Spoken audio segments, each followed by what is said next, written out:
Hey everyone, it is me, Carbundance. Welcome back to the year where I take you through my Quasi Recovery up to the real recovery. This is what I ate exactly 1 year ago in 1 week. This was a cereal, popcorn, muesli type of mix with full fat milk and no vegan milk, so cow's milk, and then also chocolate and dried fruit on top. Or did she say here, you're probably too much in your masculine energy. Like I actually kind of got into that feminine and masculine energy thing, and it does make a lot of sense, but the thing is I should have just focused on recovery itself. You also saw, all of these are screenshots that I took. The secret to changing your life is hidden in your daily routine.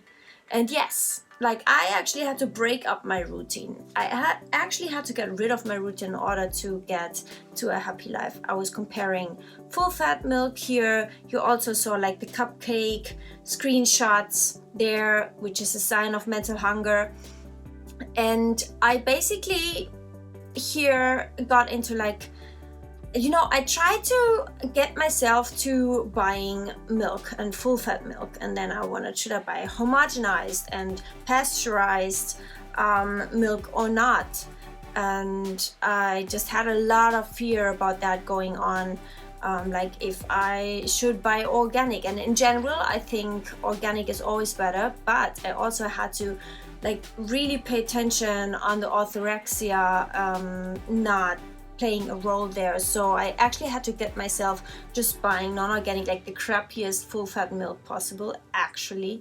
And there will be plenty of times where you can buy organic milk when you're fully recovered, but that is something I really had to learn, and in order to get rid of that fear of non-organic milk, you cannot trick yourself into that. These are all just screenshots of products that I took because I compared the prices, and as long as I got myself eating those things, it was fine for me. I actually ate that vegan tub of ice cream, the whole thing, guys. No problem at all. And also non-vegan ice cream, that is very important. It was not like I was sticking to vegan junk foods or whatever. Had cheesecake that we made the other day before that you saw in the last video, and I actually had 2 pieces. It is not a goal. You should not try to be normal. You should not try to be a normal eater. You have to be an extreme eater. It cannot look normal to the outside when you're recovering from a restriction, which is an extreme in it and of itself. I got into full fat versus skim milk, and was trying to, I was getting into resources that were arguing for full fat milk.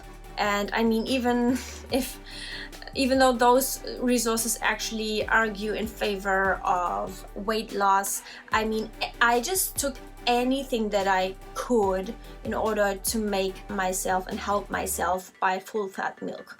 And I didn't care with which means, basically. And I think that's a very that was exactly what I had to do, and I'm so proud of myself that I did that here. Because I tried to, I know that it was not the goal to actually pay attention to weight loss and your body weight in general, but these kind of screenshots helped myself to, they helped me to just take the first step and just buy it, and kind of calm even my eating disorder in telling it, it's not going to lead to weight gain. And even if that's not what you should be focusing on at all, that's basically what we want to get rid of, but just, in general, just making the first step. And for someone who was vegan for 8 years, that was quite a big step. Now I actually was too slow for, sorry for these things sometimes being too fast, but you can read through those. They basically depict what I like, the state of mind that I was in at that time. Food is food. Yeah, the edinstitute.org website. I cannot recommend it enough for you guys to read it. This article is specifically about the differences between unprocessed, processed foods and ultra-processed foods. And this article really helped me to kind of justify and kind of understand why I was only craving ultra-processed foods in my recovery there. So this is actually going over raw foods. We are the only animals on the planet that eat and are optimized for cooked food. Our primate relatives spend on average 6 hours a day chewing raw food. Isn't that amazing?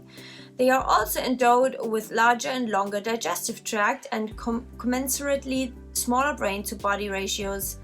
Yeah, like it makes sense. Like there's a reason why we are cooking our food. Like we actually evolved. Our brain could not have evolved the same way if we had not done that.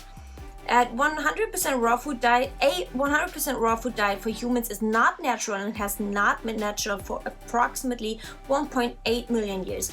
Like that's, you know, just take this much for so much for the people who argue like that raw is the most natural thing to eat for humankind. It's like it hasn't been for 1.8 million years. Processed food. In this context, processed food refers to any number of alterations we regularly apply to raw foods: cooking, pickling, canning, jarring, drying, smoking. All these processes render the energy within the food more readily available to our bodies. And the more processing applied to any food, the less our digestive system needs, blah, blah, blah. Except for the fact that ultra-processed food actually does have an ultimate, like this is actually about ultra-processed food now, and it's basically the stuff, like it goes beyond just cooking, beyond just the natural kind of processing methods, but basically most of it what we call junk nowadays, which I think is totally unjustified. But yeah, ultra-processed foods are ideal in the early phases of recovery. Note, where the body seeks to reverse huge energy deficits as efficiently and quickly as possible. However, once energy balance, you will not continue to have the same marked preference for these types of foods and will naturally veer back towards a broad omnivore diet that includes predominantly processed foods, a significant intake of raw and unprocessed foods, and a modest, amount of ultra-processed foods. You will be convinced that you are the exception. You will be sure that you will become habituated to binging. You will swear that you are eating out of boredom, that you are not really hungry, and all of that. You would swear that you are eating out of boredom and that you are not really hungry. All of that, and I went through that myself. You can pause and read through all of this. It's just not true, and it's very normal, and it should be the way that you're craving the ultra-processed foods. And if it were not for ultra-processed foods, I could not have recovered physically, neither physically nor mentally.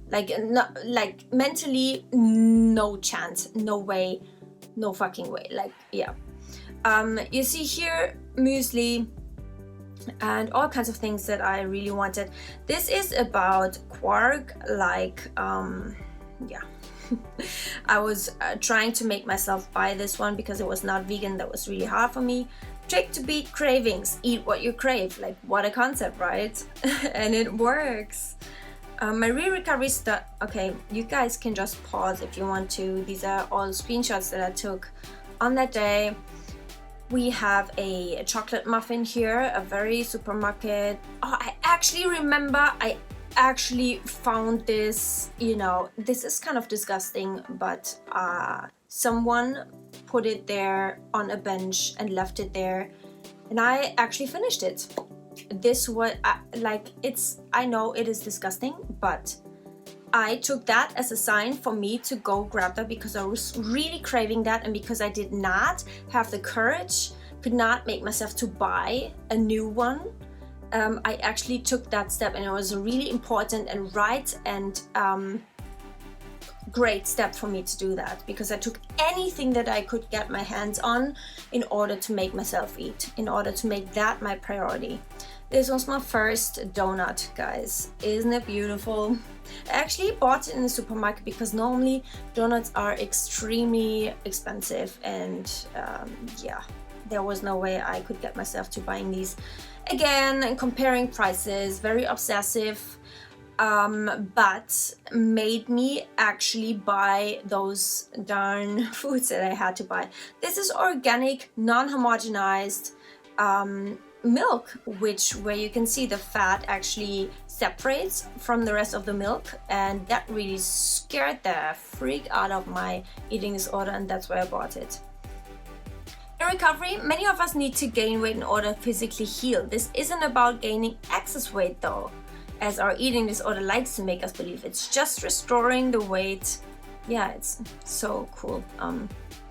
Recovery is about finding balance, your balance, work and play, movement and rest, homemade food and fast food. And the thing is, the balance cannot be forced. It has to find itself by just resting in the beginning and just eating in the beginning. I love animals and I hate how they are treated. However, I'm currently not a vegan. Why?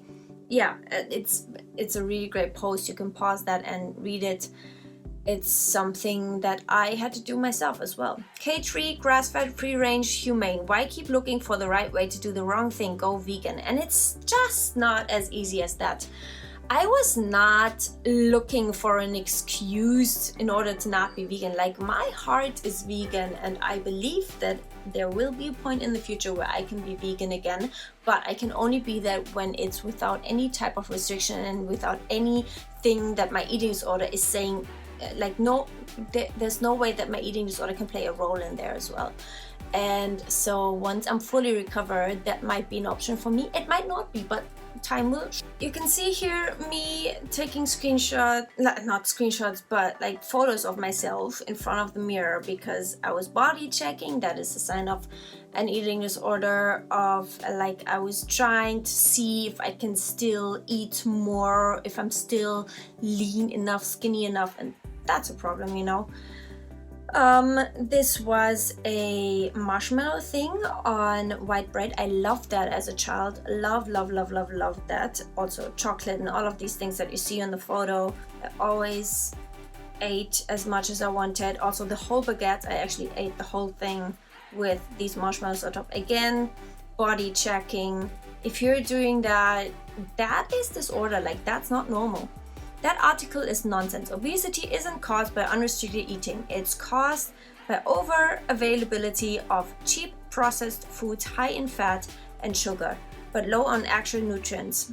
If you eat proper food, including high calorie foods like cheese, meat, and peanut butter, you'll get full and satisfied without getting fat. And I find it so important to say, for me, it was the healthiest things to eat empty calories. Like, that was exactly what my body had to eat. And all of the fears, they actually did not come true. What does it mean to be healthy? Being healthy is not about following any fitness or food trend. You don't instantly become healthy. I really encourage you to actually read through this on your own, in your own speed. It's just extremely refreshing, like that view and perspective on what health is. I actually had that whole pizza and all of these things that you see here now. I actually wanted spinach on that as well, but there's also, I remember in the beginning I had this urge of adding a little bit healthy as well. Like, it was not like I actually craved spinach at the beginning stages. Again, body checking, not good. I really had to force myself to really get myself not doing that anymore. Had watermelon. I actually was craving that. Like, fruit is genuinely one of my most favorite foods on earth. But that does not mean I don't have Nutella bread. still have, always will. We actually were hiking there, and I also had things there. Like, I actually took things with me there, but I don't have any photos there. I might have not taken my camera or something. Yeah, anyways, these are only impressions anyway. This was like a pizza thing, like a French type of pizza thing, which I love. Like, I love this. I think it's called tarte flambe in French at least, and then also avocado. Typically had the whole bar of chocolate, like the whole package, and at least one whole thing, and typically also more than one, like even two. I love myself enough to live my best life 100%, and that means recovering. These screenshots, you can pause and read through them slowly. They help me to actually allow myself to eat meat as a vegan at heart. Yeah. I love these types of bowls. And yes, I was actually surprised that I also craved this, but I had to really keep in mind that it does not replace. Isn't it crazy? Because I had actually thought that I would not crave food at all anymore, but the things that I craved the most were things like bacon and eggs, like all of the animal products. Not necessarily the taste in and of themselves, but just because I just had not allowed them before, like for 8 years. And the things I craved the most were things like the crumble, like the streusel cake things, and cheesecake. Not necessarily because of the animal products, but just, you know, most of these things are not vegan, and it was not done, like, I could not have lost the fear of these foods and of all foods if I had just bought a vegan version of cheesecake or something. So these are all, that's why I really had to get rid of the fear of animal products and had to actually buy things like this, like full fat yogurt. This is oily baguette, cheese, crisps. It was like tortilla chips. It was basically every time the whole bag of crisps. And I was really so worried that that would never stop. And also like white bread and butter. I bought myself the real butter there, and real Nutella. Like, these are things, but there the Nutella, you can see, is still quite thinly spread. That will get better throughout the year. You know how my Nutella breads look now. Snickers, so important for me. And I just bought all of the things that my eating disorder just had the hugest fear of, and that's exactly what I recommend you do. I could not have lost the fears without it. Also, like granola, like these are Oriental style. These are actually the cheap ones, the no-name brand, but the brand things are actually also better, but these were not too bad as well. And I basically ate everything chaotically at once. I hope this video helped, and on Sunday you will actually see what I eat now. Yeah, so stay tuned for that, and give this a thumbs up if this helps you. Any questions, post them in the comments, and I see you on Sunday. Bye.